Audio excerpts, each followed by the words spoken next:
Alors les amis, aujourd'hui on continue avec notre formation, les OLAB et les OLTP. Mais avant de faire, de vous former en OLAB, on va voir d'abord les OLTP qui est les Online Analytical Processing. C'est très très important. Donc pour faire de la base de données ou bien de l'entrepôt de données, il faut tout d'abord comprendre le principe de l'OLTP et le OLAP.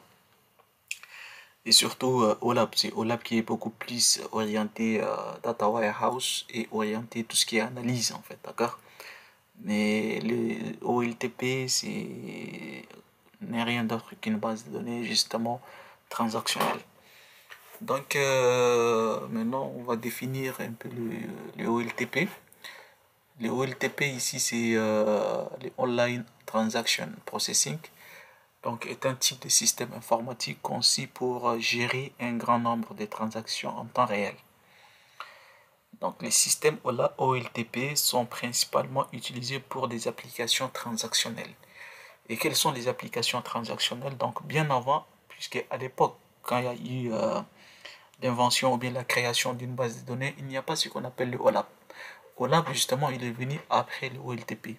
Donc, bien avant, OLAP, c'est justement une simple base de données transactionnelle qui est euh, constituée pour les banques, pour les assurances, pour les systèmes des caisses, etc. Maintenant, après l'arrivée de OLAP, aujourd'hui aussi OLTP est utilisé, mais beaucoup plus on utilise OLAP parce que OLAP, ça nous permet de créer des cubes et de faire des analyses vraiment poussées en fait. C'est ça la force de OLAP. Mais après, on verra maintenant la différence entre OLTP et OLAP.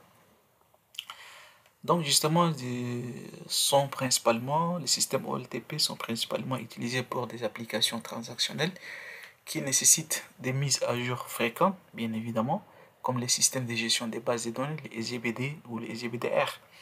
D'accord? Donc, système de gestion des bases de données relationnelles ou système de gestion des bases de données tout simplement. Donc, comme les systèmes de gestion des bases de données pour les entreprises, les banques, les détaillants en ligne, etc., etc., etc. Donc, ici, les caractéristiques principales des systèmes OLTP. Quelles sont les caractéristiques principales des systèmes OLTP? On a une transaction en temps réel, d'accord? L'accès fréquent aux données, le modèle des données normalisé, le nombre élevé de transactions et la sécurité et l'intégrité des données.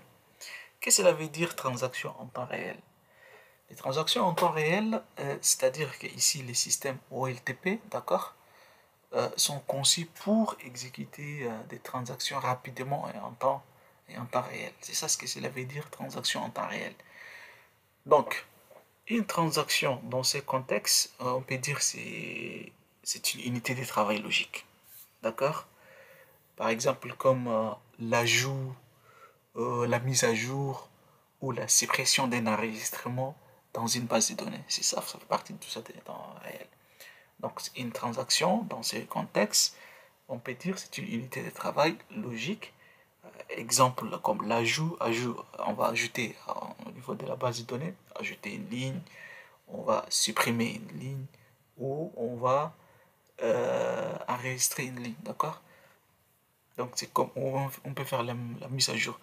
Je ne sais pas si vous connaissez le système CRUT. Donc c'est create, euh, c'est ajouter, euh, il y a CRUT, c'est create, read, c'est lire, update, c'est pour faire la mise à jour, et delete, c'est pour supprimer, voilà. Deuxièmement, accès fréquent aux données. Bien évidemment, donc les bases de données OLTP sont souvent mises à jour avec des opérations d'écriture. D'accord? Par exemple, tel que je venais de les citer, c'est l'insertion, la mise à jour et la suppression.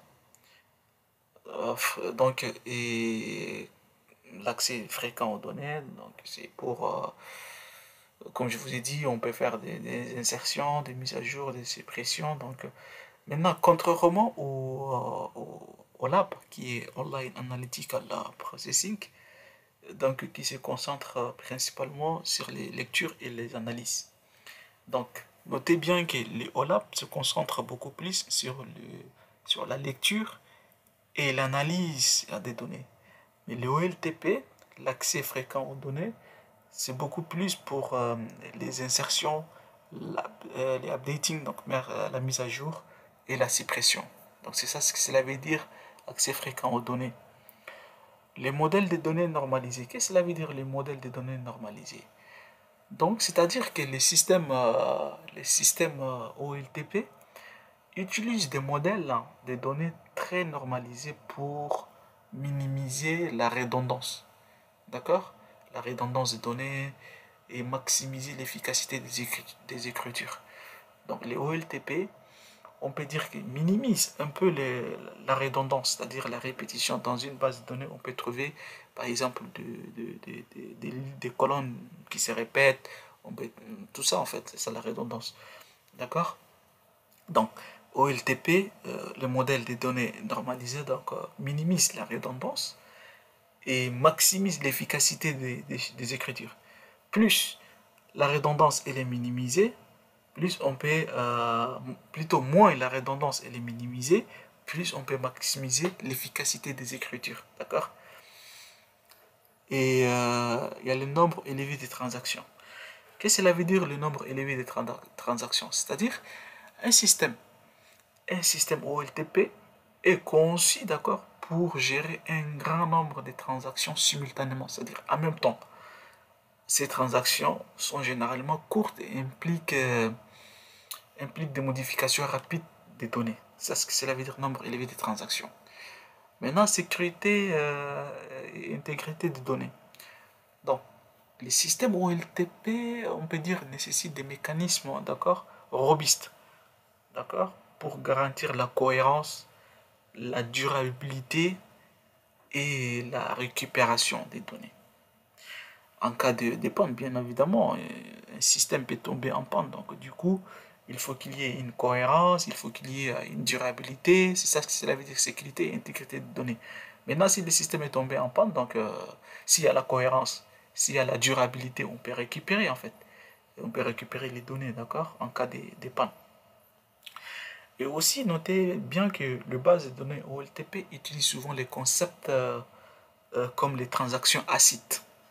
On verra ça, acide. Qu'est-ce que cela veut dire acide? Acide veut dire A veut dire atomicité, C veut dire cohérence, I veut dire isolation et D veut dire durabilité. Donc je répète, acide, les transactions acides, A c'est atomicité, C c'est cohérence, I c'est isolation et D c'est durabilité. Donc maintenant les transactions acides c'est justement pour s'assurer que les données sont toujours dans un état cohérent même après une défaillance du système en fait. Même après une défaillance ou bien une défaillance plutôt du système, les données ils auront un certain nombre de cohérence, d'isolation et de durabilité. Maintenant, exemple d'application des OLTP. Donc, système OLTP, donc je vous ai parlé déjà. Donc, on a les systèmes de gestion de commandes. On a les systèmes bancaires, comme je vous ai dit, OLTP, bien avant l'arrivée de OLAP. OLTP est utilisé dans des systèmes bancaires, dans des systèmes des assurances, des systèmes de gestion des réservations, par exemple les billets, les aéroports, tout ça. Les systèmes de gestion de points de vente, par exemple, si vous entrez dans les grandes surfaces, Carrefour, Auchan, tout ça, ils utilisent un système de vente, système de gestion de points de vente, les POS, on appelle ça. Et les systèmes de gestion de commandes aussi pour les restaurants, etc. Et maintenant, avec l'arrivée des OLAB, à partir des systèmes OLTP, on va canaliser les données. Donc, je vous ai montré les processus d'alimentation l'entrepôt des données, on a vu l'entrepôt des données. Donc à partir des systèmes OLTP, on va canaliser les données vers ce qu'on appelle les data warehouse. Donc aujourd'hui, les entreprises qui n'ont pas encore un data warehouse, donc conçoivent leur data warehouse maintenant pour canaliser leurs données vers un data warehouse et puis ça leur permet de faire des analyses vraiment poussées quoi.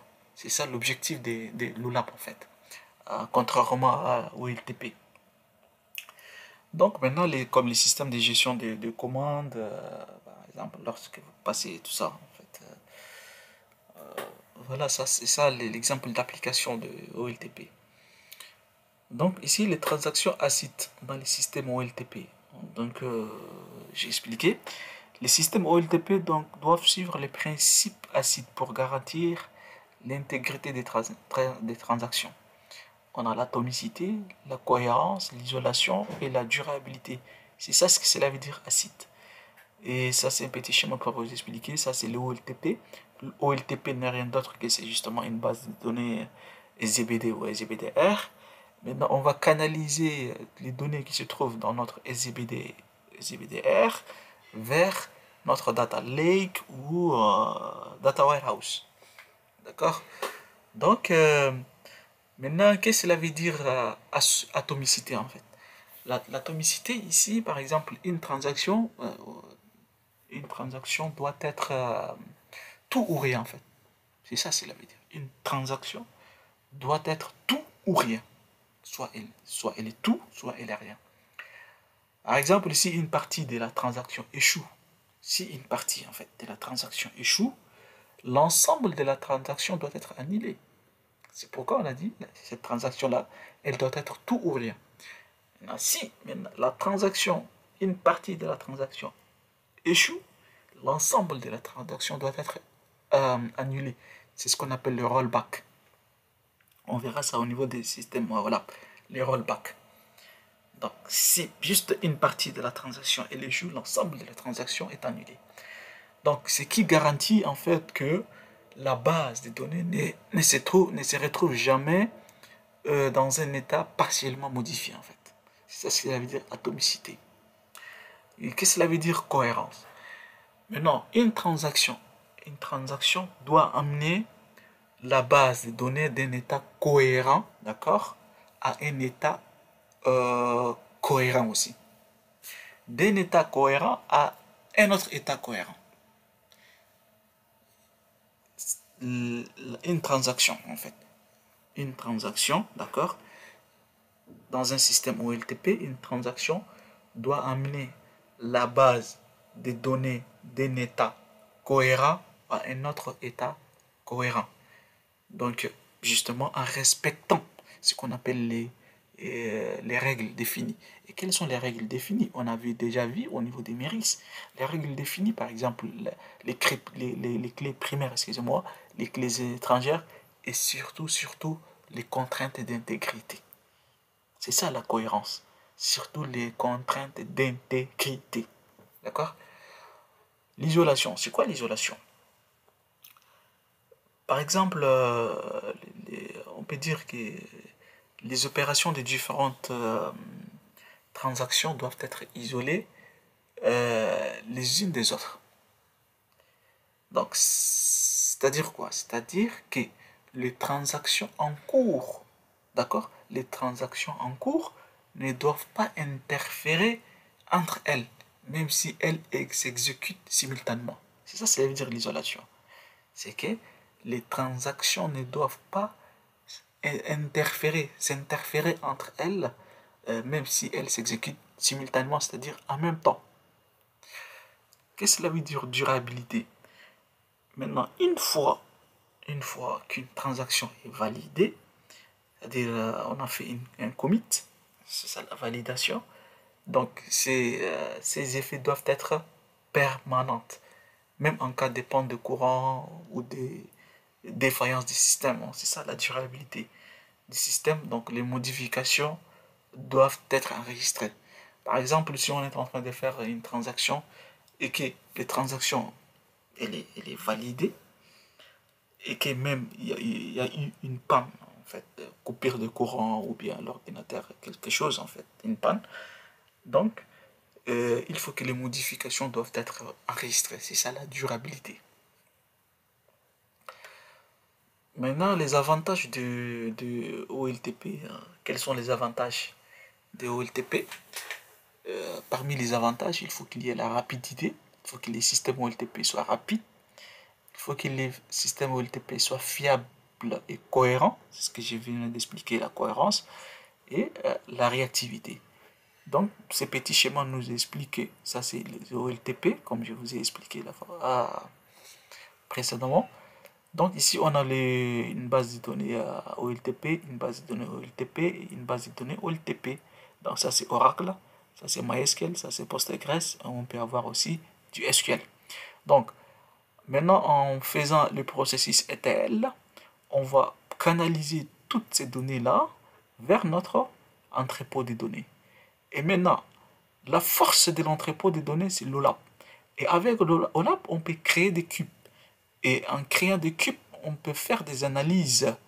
D'accord? Une analyse poussée, d'accord? En interrogeant notre data warehouse. Mais on ne peut pas faire des analyses avec avec les OLTP, avec les bases de données transactionnelles. C'est très très difficile de faire des analyses avec des bases de données transactionnelles, puisque on va voir maintenant après la différence entre OLTP et OLAP, vous allez voir clairement que les analyses avec les OLTP, c'est pas facile. On ne peut pas créer d'équipe aussi avec des OLTP.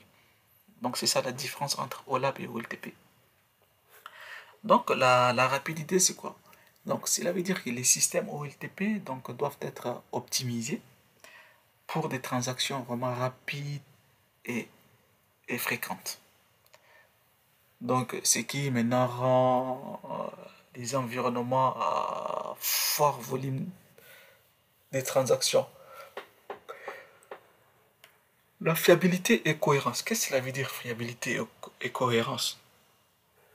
Cela veut dire que maintenant, grâce, comme je vous ai dit, la cohérence, on a déjà parlé de l'acide, atomicité, intégrité, durabilité, cohérence. D'accord? Donc, maintenant, grâce à la fiabilité et cohérence, grâce maintenant aux transactions acides là, les systèmes OLTP garantissent une grande fiabilité et cohérence des données. D'accord? Même en cas de défaillance ou d'incident ou de panne, etc., etc. La réactivité. Donc, il faut que les systèmes OLTP euh, doivent offrir une réactivité immédiate.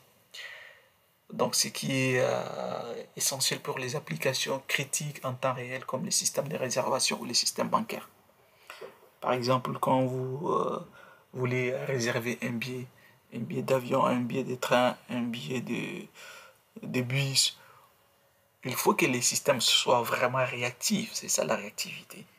D'accord? On a maintenant les inconvénients du système OLTP.